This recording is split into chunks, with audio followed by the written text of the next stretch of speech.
Le mur de la discorde, le voici. Il s'élève désormais entre deux policiers municipaux qui travaillent ensemble et se connaissent depuis toujours. Et il ne semble pas vraiment aux normes.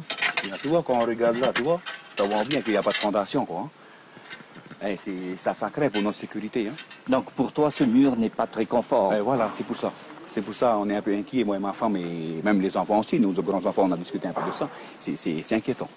Mais il y a pire, le propriétaire du terrain voisin a fait agrandir sa maison, grosse construction qui se retrouve désormais en partie perchée au-dessus des Perolini et de leurs 4 enfants, sur une zone réputée inconstructible. On a découvert aussi il y a 2 jours que c'était dans le plan de prévention des risques de la commune d'Aroué une zone dangereuse, qui est bien décrit en mouvement de terrain de risque fort, inconstructible, sauf si un bureau d'études démontre que le projet est viable, la sécurité du projet. Et en l'occurrence, faute de permis de construire, je ne suis pas sûre que les autorisations et les autorités ont vérifié que cette construction était dangereuse ou pas pour nous et nos occupants.